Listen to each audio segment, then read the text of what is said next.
I feel like we both not that we feel like we did both grow up during that era of when the likes of Sean Bartlett and Benny and Quinton Fortune, like the South Steven Africans, Pienaar, Steven Pienaar, who are doing great things in Europe. But every single time, if there was someone who would bring problems to the camp, it was Coach Benny. And I believe there was a period where he said he's not playing for the national team, right? After the 2002 World Cup. Yeah.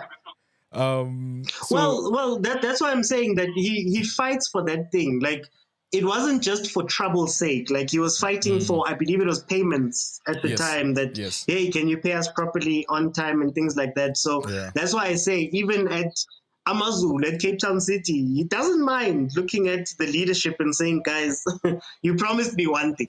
And I promised everybody one thing. And if we're gonna achieve this goal, we need to all be on the same track, you know? So, with that being said, my question is, how will he discipline players? I'll give you an example. You have a player known as Abu Omar here in Kenya, who was chased from camp for fighting with another player. And he's very vocal on social media, very vocal, which I appreciate because at least at the very least, he's not scared to speak his mind. But players like those, like how will he discipline players? Is he someone who's very strict on, this is how we will have to conduct ourselves as a team, as a club, as a national team, social media and stuff like that? Like how do you think he's going to deal with all of that? Well, if anything, he can relate to players like that. Coach Benny. Coach Benny is not afraid to slap somebody. Kidding. I think for me, I think the strength of having Coach Benny is that those players can relate to him. So it's players that he can get in line a lot. He's also a hothead, to be honest. Coach Benny is also a hothead. He's also somebody that goes off on the sidelines. They have to hold him back.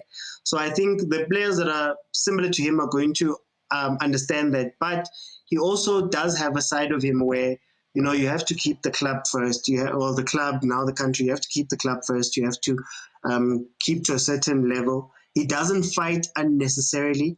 So punishment-wise, if you don't get along with him, I think, again, the nice thing about being national team coach is that I don't have to call you every single time.